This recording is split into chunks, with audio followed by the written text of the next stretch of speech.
Hey Deep Chatters, I'm Leah Morris here with my co-host Jennifer Butler, and this is Deep Chats Podcast, where we have raw discussions about real life. Each week you can expect unfiltered, no BS conversations from the heart about topics that actually might matter to you. We're just a couple of relationship coaches who want to cut through the small talk and dive deeper. So thanks for joining us on this journey, and be sure to subscribe to the show so you never miss an episode. Hello, Deep Chatters. We hope everyone is doing amazing today. We are super excited to have Mollie Eliasof with us. She is phenomenal, first of all. Before I tell you who she is, let me just tell you that she's amazing. So she's a therapist in New York City and has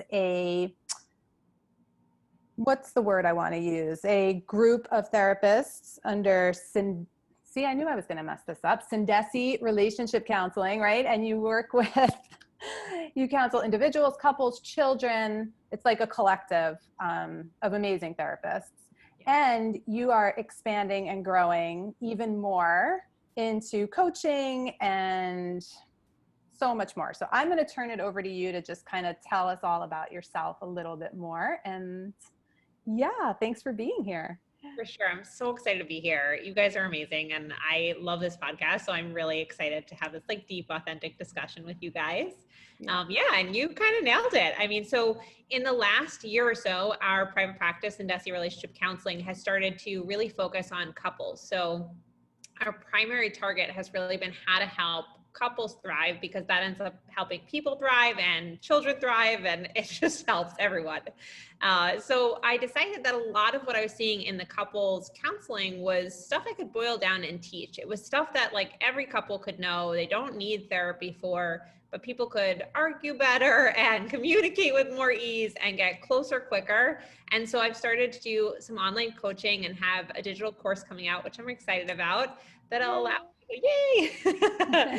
that'll allow people to figure out how to get closer to the people that they love, so they have the most fulfillment out of life. So I'm pumped about that. Yeah, I'm pumped to pick your brain about it too.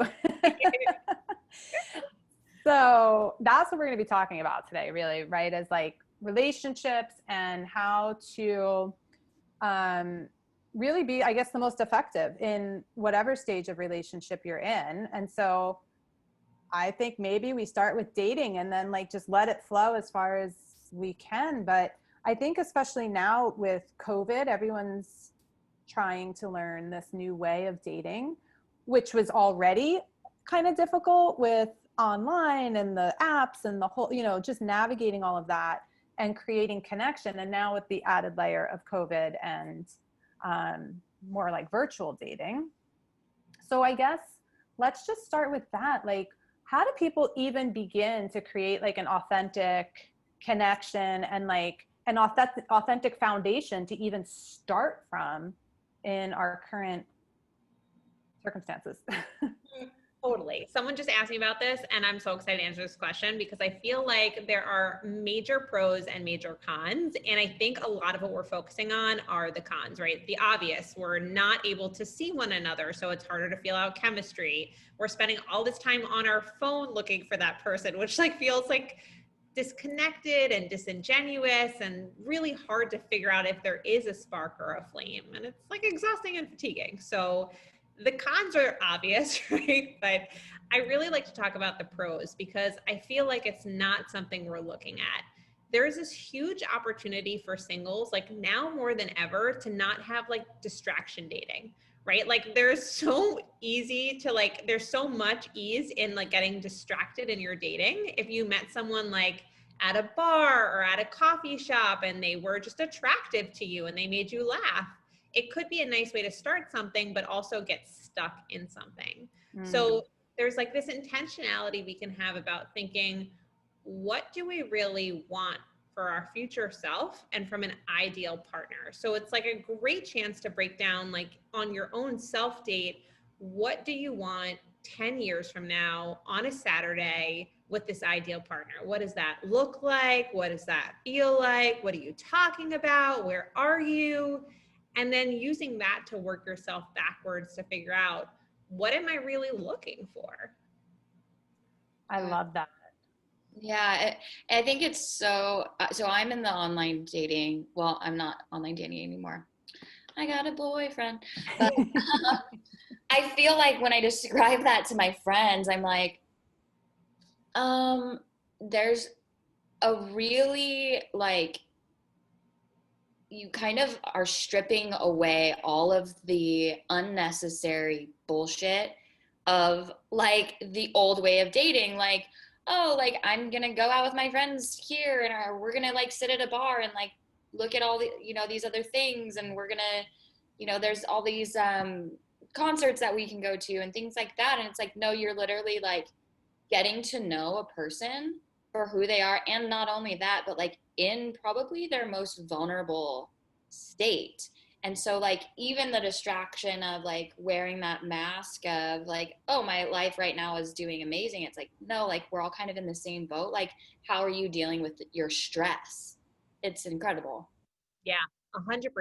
And I think like even just the visual, right? We're able to see people like in their PJs, in their house. And even if I were to like blow out my hair and get all dolled up, like you're only seeing like from here to here. Yeah. So like I could be in my PJ bottoms, right? So I agree with you. I think this like ability to get close to someone vulnerably quickly can be scary, because it can mean we like go full throttle into something really intensely, really fast, but also allow us to like weed out who's like not a fit really fast. Yeah, it's interesting because I've been really taking a look at like how I date, because I've been single for a while. So I've been kind of reflecting on my patterns and like the way I kind of show up. And one of the most recent things that I've noticed is that I have like this pattern of sort of waiting to be chosen, or like waiting for someone else to sort of like be the person who like asks or like pushes things forward. And I'm like, gosh, that's so interesting, because like, why am I doing that? Right. And at first when I was like, okay, like I want to flip that, right? Like I want to like, be the instigator. And like, if I see someone who I think is attractive, be like, oh my God, I love your shirt, like whatever. Right. And take that risk. And then I was like, wait a second, COVID. And like for a second I got really bummed, but then I was like, well, isn't it actually an opportunity to be bold and be like, hey, you look really awesome, let's jump on a Zoom, right? Like there's a way to like do that. And then when you're on the Zoom, be bold in the questions, because of exactly what you guys are saying. It's a really wonderful opportunity to like go deeper quicker. Yep. Because you don't have that like first date where I think like people assume like that first date that's looming, right? That first date that's like a few days away, that we used to have traditionally pre-quarantine, that we were only supposed to wait to have all those like superficial discussions on. Like, at least that's like, I kind of think the quiet code that we all have. Like, where did you go to school? And like, what do you like to do on the weekends? And we can kind of like skip a lot of that bullshit and like talk about it a little bit, but really just get to the core of like what's important to you. Even asking things like, how are you thriving right now, is going to tell you so much about who this person is. And I love that new strategy. I feel like there are so many ways to dive into that. That's so cool. I even feel like you would do that in a chat. I feel like you don't even have to wait to like get on the Zoom, or even just by instigating to ask, just by noticing something deeper on their profile, or if they give their Instagram, be like, I saw that you really like hiking at this mountain. Like, that's amazing. My favorite thing to do is also hiking. What inspires you to do that? Like, there's just, I love it. That's so exciting. Yeah, totally. Yeah, I know. I was like, this is an awesome discovery. I can't wait to like. I think, go ahead. No, yeah, go ahead. 'Cause you're probably gonna say exactly what I was gonna say. Well, my question is like, why weren't we doing this before? Heck yeah. I mean, I don't think, yeah. I mean, I don't even really feel like it's a question for me. I feel like it's a question for society, right? Like, I feel like this is what I'm always taught. It's like, why live in a way that's not only disingenuous, but that's not full? Like, why can't we all have deep level of life satisfaction and fulfillment? I am not unwilling to accept anything else. And I feel like everyone has the ability to do that too. And I think part of what we're all used to are these like societal norms that feel like the appropriate song and dance. But if we were to skip that and go like, well, what do I really want? And what do I want from the other person? If they were blunt and I was blunt, like what would that dynamic ideally look like? And when I say blunt, I mean just like raw in our vulnerable state. I think that has always been the key. So I think that question is like spot on. Yeah. So, on that theme and societal norms, I think it still does get taught. And I'm wondering your kind of thoughts on this, that, the male is the pursuer.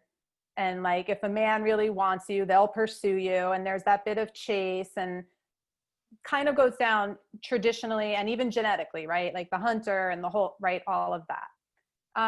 But then there's also a stepping out of that, right? Like, I think sometimes there is that like, well, I need to wait to be chosen. I always picture like the girls at the dance and the boys, and they stand at the wall and they wait. And it's like, am I going to be the chosen, and it's like, ugh, right? But what are your thoughts on that? Like, what is the balance between, sort of allowing in that sort of like hunter pursuer element and still being sort of bold in the process as a female? Does that make sense? 100%. I really feel like what keeps coming up for me in my mind as you're talking is like this idea of limiting beliefs, right? We talk about this in so many other areas of our life, but I think this is something that we don't really talk about in relationships and dating, right? And so much of what we're taught in movies and TV and through like children's like teen novels is that like we need to do something a certain way for it to occur another way. And what if we were to just eliminate that the equation looks like 1 + 1 = 2? But for you, if you want someone who is a hunter, or you want someone who's a gatherer, or you want someone who is like a mixture of the two, then that's the type of person you're looking for. So being able to be in your natural state will allow you to find someone who's also in their natural state that's a match for you, And I think like having these perceptions that we need to do something a certain way is really what stops us from doing what we ultimately want and need. I love that advice because it's so elegantly put, but it's also like extremely difficult, because I think that what we're taught is like this is how you get that person, instead of like, this is how you are yourself. And it's like, oh, all you have to do to get the person that's a good match for you is to know yourself well enough to be who you are, and then just like be vulnerable. Like, it's simple, right? Everyone's like, I don't want to do that. I'm going to figure out a different way. And then we just always circle back around to ourselves, and like, it's all learning, but it's like, how do you... And I think it's really great that, with COVID and with, being inside, we are stripped down to like our more natural state. But I found myself in this like weird inner conflict of being completely, who I am. And then this little voice saying like, but you should probably try this instead. And then coming back and forth and like not being able to really escape that little voice, if that makes sense, like that limiting belief, that inner narrative, but then also like the reality of the fact that like we're just in our most natural state. Does that make sense? I don't know if that's a question. I mean, it sounds like a reflection. It sounds genius and wonderful, and I love every second of it. It's a good one, I mean, I think that I always think about, how do we make things as simple as possible, right? So instead of trying to like dissect dating as this own big thing, this buzz thing that we have to have so much angst and energy around, how do we understand like life all around in the same way? So like, if I want ease in who I have in my life, what job I'm doing, how I spend my morning, well, I'm going to try and live my most ideal way and let the things that are most important to me gravitate towards me. Of course, that like push-pull is always going to exist of like, well, I'm not there fast enough, and what should I be doing? But as soon as shoulds enter, we're no longer flowing, you know? So I think the same concepts can go with dating. It's like, how do we flow into this experience, being totally ourselves and waiting for the flow to be returned? Yeah. I love that. Make things as simple as possible. It seems like a no-brainer, yet probably like the hardest thing to do. Yep. Like we seem to like want to make things harder than they are, which is so interesting when you think about it, especially with dating. And I wonder if it's like,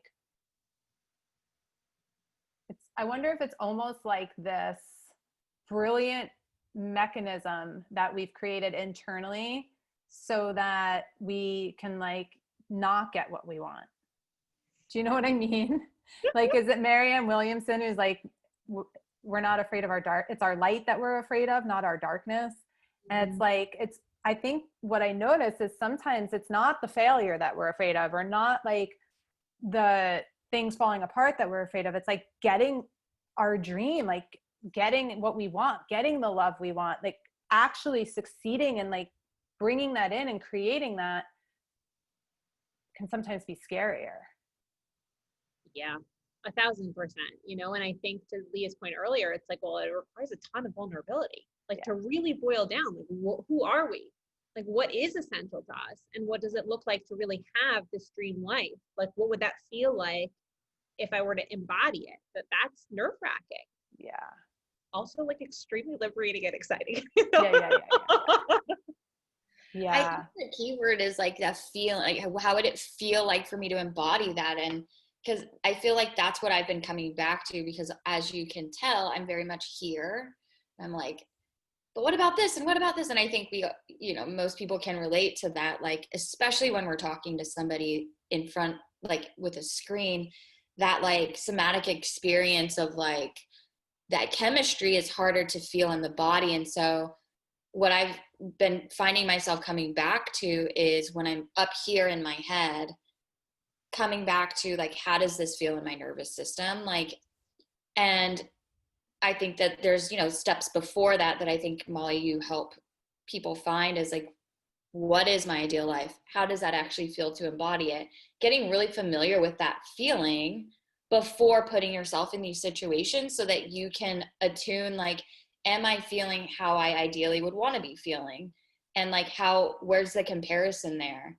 And sort of using that vision and that like, yeah, the vision and the story of how that feels to be a measuring point, you know, when you're having any interaction, like how does this feel?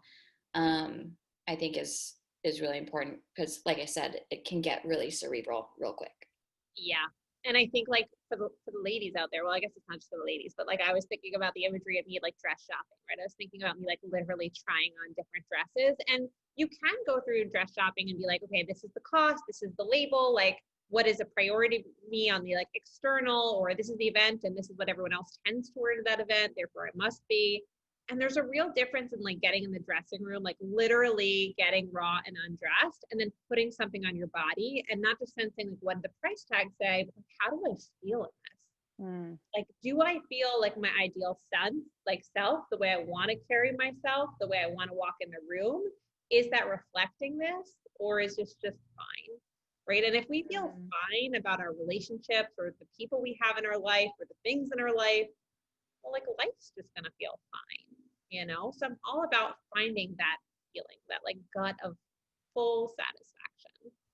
I love that metaphor of the dress. That is awesome. That's so good. Yeah, find the dress that makes you feel like you just look in the mirror and you're like, oh my gosh, this brings out every best quality I have. Exactly. Yeah, because isn't that true? Like,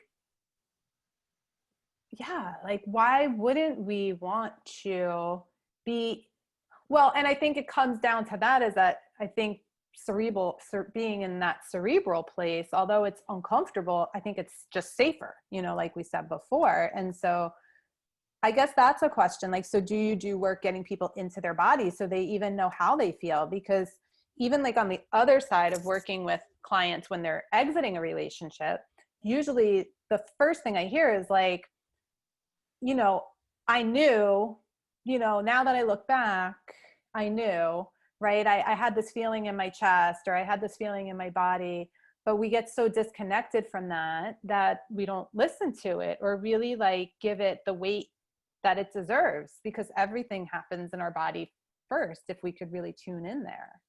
Yeah. And there's a way in which like intellectualization, like using our mind to kind of control the dialogue, can be really distancing, right? I think about like an example of like a client that you might be working with who might say something like, well, it's too expensive to lead them. Like, it's going to cost me too much. It's too difficult. Like, it's not possible, right? That might be very well factual, but it also is only part of the narrative. It's only part of what they're experiencing. So, to me, it's the same thing. Like, and I love imagery for this. Obviously, you can tell already I've used a few, I think it allows you to really like sink in and not just like feel it, but embody it and like imagine what it would look like, right? So that idea of experiencing yourself on that ideal Saturday, 10 years from now, like, are you at a picnic? Is your partner like laughing? Are you talking? Are you on a beach and you're both reading and kind of doing your own thing? Are you running around and like playing tennis and doing all the activities? Like, what does it feel like? Are you like joyful? Are you calm? And I think the clearer you get on that movie version of yourself, the easier those two things start to intertwine. And then that like intellectualization can be your friend, right? Because then you can start to dissect, well, if my image is the two of us like on a beach reading separately, well, what's important to me? Well, maybe a priority is kind of like some silence so I can get some inner self-reflection. Maybe the priority is the growth of learning and developing further on our knowledge, right? And then that like becomes less of a defense mechanism and more of a tool in your favor. Yeah, I like that. It's interesting. It's like, because I think sometimes we can get hooked on the excitement, and it's like, do you want to feel excited all the time? And can you be exhausting? can you be still with somebody? And I think that's interesting, that vision on the beach. It's like, yeah, I want that. But then when confronted with maybe that deep sense of peace, it can be mistaken as boredom or lack of passion, or disinterest. And it's like coming to a place like really clearly, like you're saying, that movie in your mind of what ultimately do you want to be feeling, and kind of detangling what you're just used to feeling as opposed to what you actually are wanting to draw into your life as a sustainable partnership. Yeah. It's like looking at that moment in the movie where like they kiss for the first time. You're like, wow, that's amazing. That's beautiful. It's exciting. And it is, right? And we all get the opportunity to have that when we find the person that like meshes for us. But that's not the whole story. It's not the whole movie, right? And they go on and exist, right? We don't usually see that. It gets a little like, fast forwarded often. But that's the next chapter we need to be thinking about. And also, if you want more passion than just that initial imagery, then that needs to be part of your Saturday imagery, that there's like an afternoon fun time, you know what I mean? And like, that's something that you're looking for in a partner, someone who's interested in that and wants to make capacity for that.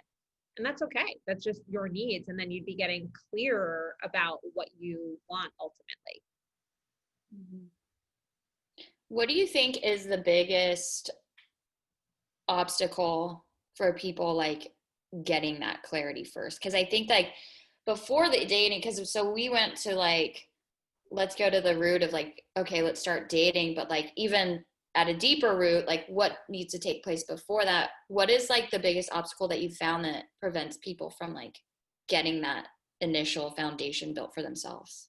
Yeah, a great question. I think we're kind of touching on it and around it. I think, I'm a big fan of a self date, being able to get some time and space with ourselves. And I think two things. One is that can be really scary and vulnerable. And we can end up spending and filling our time with things that allow us to not feel so in ourselves and so alone in a positive way. But then I think the second thing are the shoulds, right? If we think about, again, even this imagery of like these like rom-coms, these romance stories, we think about this like pivotal moment that seems to be what a lot of us start to associate as what we need to be striving towards, rather than actually what we want. Or maybe everyone in our family has told us this is what love or marriage or a relationship looks like. Or everyone in our social scene has the same kind of love, marriage, relationship. And all we're doing is starting to like, should, I should be having that kind of a dynamic. My partner should be doing this. And then we're not really coming from that place of what do I want? What does my life look like? And that is what, like, that is the answer. I mean, if you want like the key, like that is the key. Mm-hmm. I mean, even down to I should be dating. Mm-hmm. Right? Like maybe you don't want to yet, right? But you should be because you're what, like 30 or 35 or 40, whatever, right? Like even hearing that story is, so telling.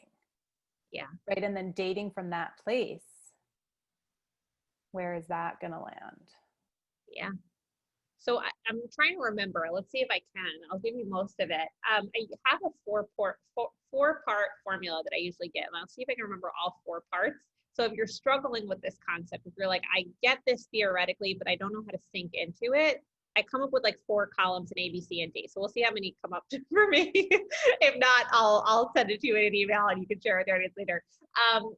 So the first one is your checklist, right? I think that's where everyone kind of gets stuck, but it's only like a portion of it. So the checklist for me is all the things that you feel like are must-haves that you'd want to write down. Maybe that they're educated to a certain level, maybe that they're a certain religion, maybe that they're really active, all the things that we kind of fill out for a profile now. That's the checklist. And you can get as detailed and nuanced as you want. There's no right way to do this. This is just a brainstorming for yourself. Okay, the second piece are like the qualities and personality pieces of who that ideal person is. Are they loyal? Are they charismatic? Are they family oriented? What is important to who they are as a person?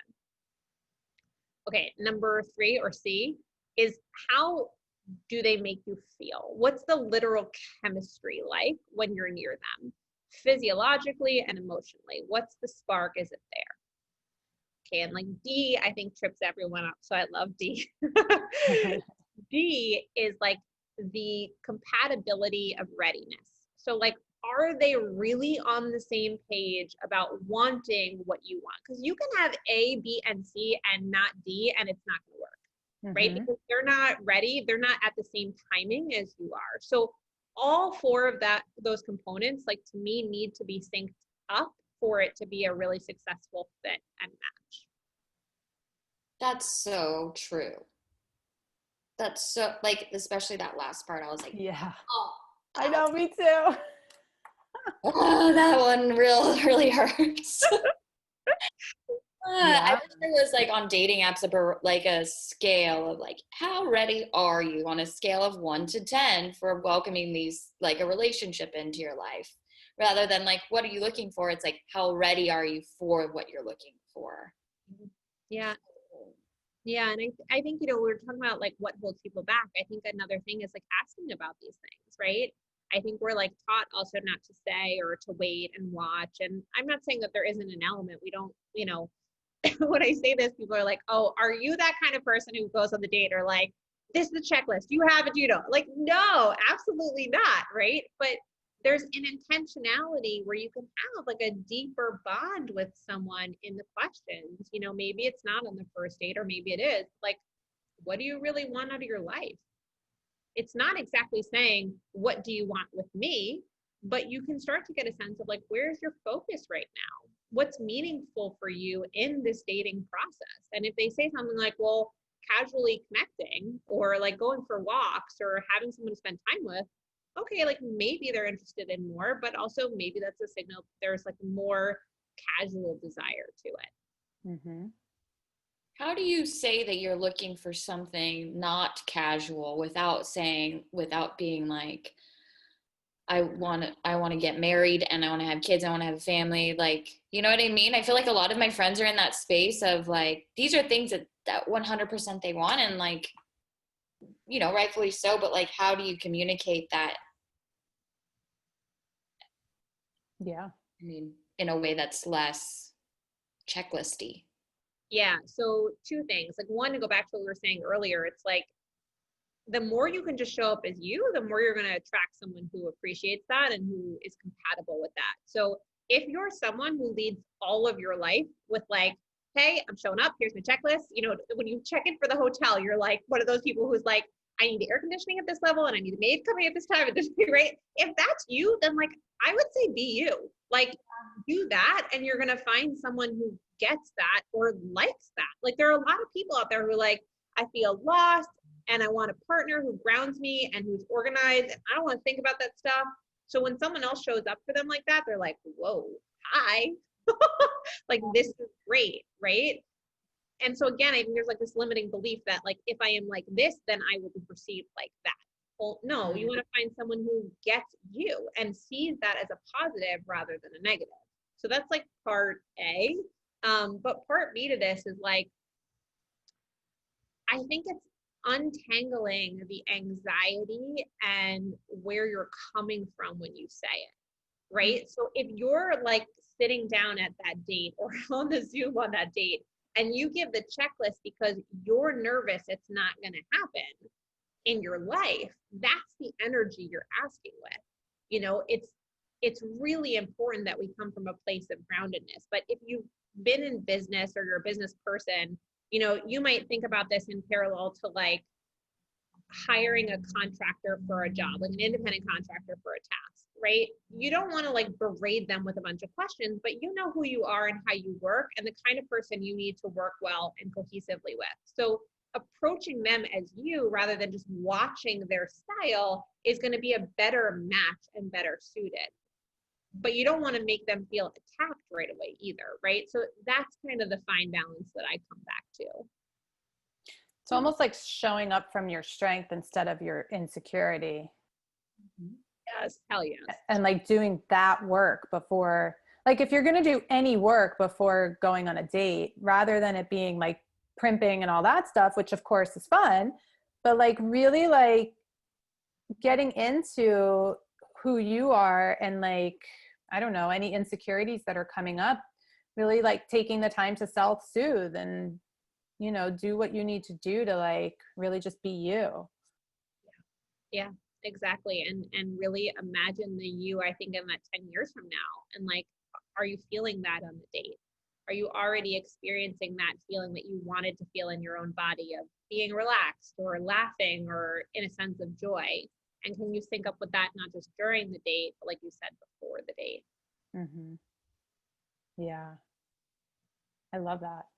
Yeah. It reminds me too of like how I go into like consultation calls with clients, you know, of like the agenda, there's no agenda. And I think when there is an agenda, even if it's not overtly said, there is a feeling that there is an agenda. And like that just like taints the entire call. And so I love that idea of, you know, yeah, when you're hiring a contractor, when you're potentially like meeting with a potential client, when you're, it's the same thing. It's like, how can we both be ourselves and see if that is aligned from there? Yeah, because there could be someone in your industry who nails the consultation with a list. You know what I mean? Who loves having a list and it makes them feel at ease and therefore the other person feel at ease because maybe they like lists or they feel directionless and that list helps. But if you do that, it doesn't work for you, right? It doesn't feel genuine. It starts to feel like there's this hidden agenda and you don't feel in your own skin the same way. And so like, that's the same concept. It's like, how do we just show up as us and then end up with the people who want us for us and then match with us as a result of us being us? Mm-hmm. Mm-hmm. Yeah. I think really good. I just had this idea of if you're having like a problem, really understanding like who is me, like what is my essence, asking people who love you to reflect back to you, why do you love me? What do you see in me? If you were to describe my essence in 1 or 2 words, what would that be? And then like having that as a focal point of like a grounding point before going into these like online dating interactions of like, I am this. Like, this is what people see in me. If you're having trouble seeing yourself at first, I think. Yeah, I definitely think that could be a Kickstarter for sure. And I think, I'm a big fan of doing the work also ourselves, because we have to be careful that the people who have seen us are not seeing the image that we've been trying to provoke and not just who we are, right? So I think it's a really great way to start catapulting the thought process. But the scary piece is that vulnerable piece, like coming back to everything you were saying earlier, it's like, how do we imagine who we are? And as detailed as possible, like, what are you wearing? Like, what beach are you on? Are you in the middle of like a private island in the middle of the ocean? Or are you in your favorite beach, like in Miami? Like, what does that look like for you? Who's around you? Is it loud? Is it quiet? Are you wearing like your favorite designer bikini? Or are you wearing the thing that you found like that you haven't worn in 50 years and you love having that same ratty bikini? Like, what are you embodying? And then how does that feel in all areas, even the conversation that you're having with this person? So then, and so much of our conversations come around to this, right? This visioning and really being in the future. And there's science around it too, right? I mean, there's all the science. We don't need to go into that. But the question always seems to come up is like, first of all, what if you're not sure, right? And then what if you can't see that vision, right? Because I'll talk to people who are like, well, yeah, I want a relationship, but do I care if I get married? No, not really. Like, do I care if we live here or in another country? I don't really care about that stuff, right? Like, they don't really care about the specifics.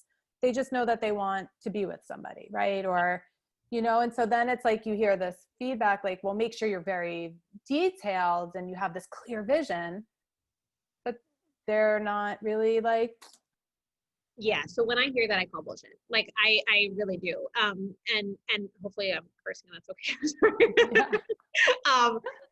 And it's not that I don't believe that people can be open to multiple stories. And it's not like being like one of these people that's so checklisty that you're like, I'm going to live in Europe, in this country, in this city, in this type of house. Like, that's not what I'm saying either. Right.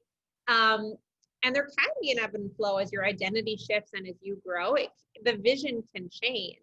But if you're going to be living somewhere in Europe, your life is going to be super different than you're living in New York City. And your life in New York City is going to be super different than your life in California.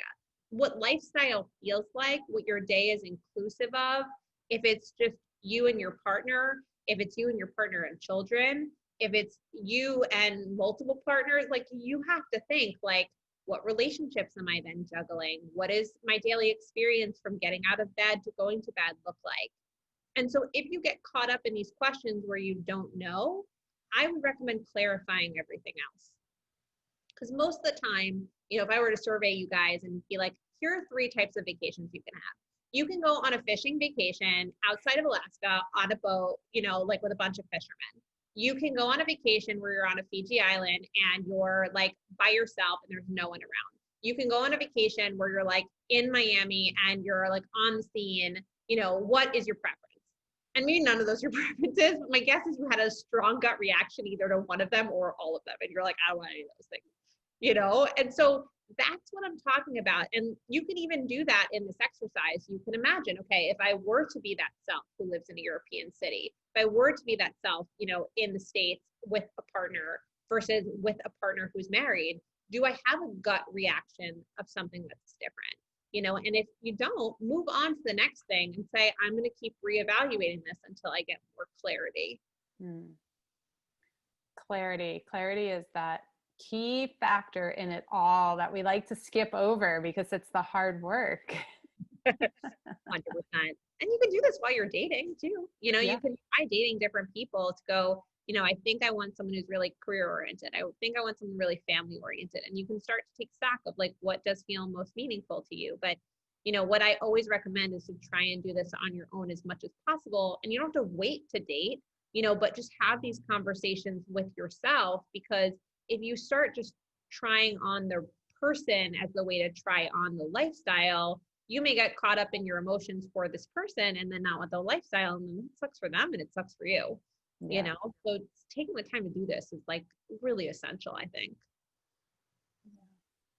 That's so helpful. Yeah. So helpful. And it's so like simple, which is nice because But not easy. not easy. Easy to understand, not necessarily easy to implement. But very simple. Yeah. That's my goal, is to make like all relationship stuff simple. You know, it, like you said, not easy, but simple. And, you know, if we can do that, then we can just keep focusing on how do we make it easier by getting deeper understanding, you know, and in a way, a lot of our conversation today has been cyclical, but I think it's purposeful, because I think this is what happens for people. They start hitting these barriers in their mind. They're like, well, but it's like, well, okay, yes, all those buts are true. But if we start to reduce those and get to the simple path, then we can start doing the harder work to really untangle, once you're on that simple journey, what life needs to look like to make it easier, what you really want from this person, what you really want for yourself. So good. Yeah. So good. The train is going in the background, so I had to mute, but I had something to say.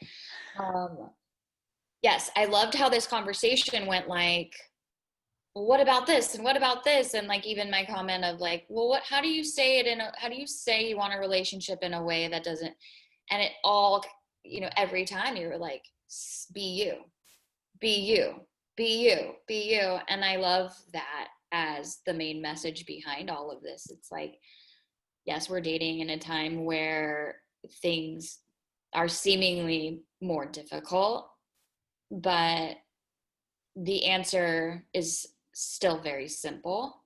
Be yourself. And if you don't know who that is yet, spend some time alone figuring it out. And then come back when you figure something out.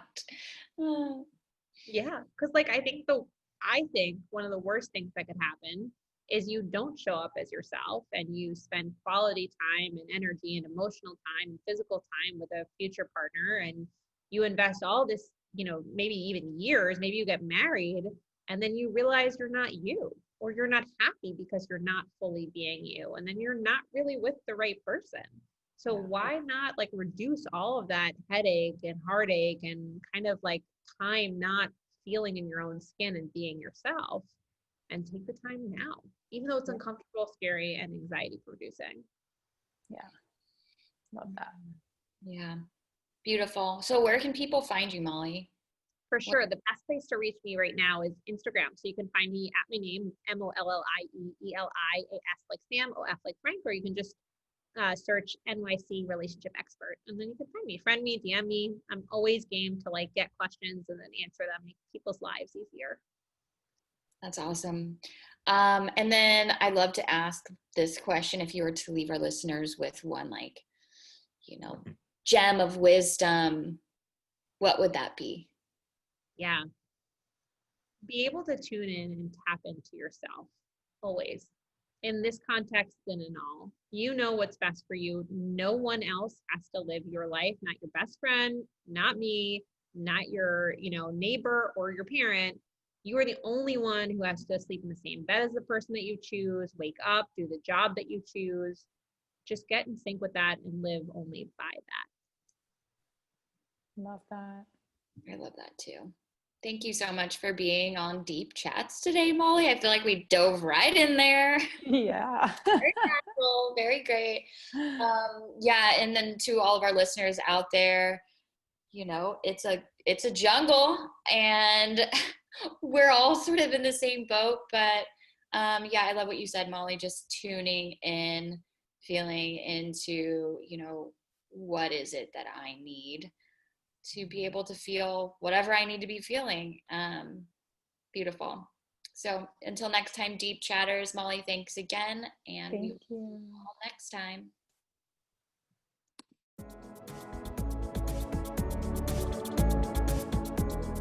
To all you Deep Chatters out there, Leah and I want to thank you so much for listening. This is a podcast that's all about connection, so we'd love to hear from you. Connect with us on Instagram at Deep Chats Podcast. And if you haven't already, please go to iTunes to rate and review us. Every review helps other deep chatters just like you be able to find this podcast.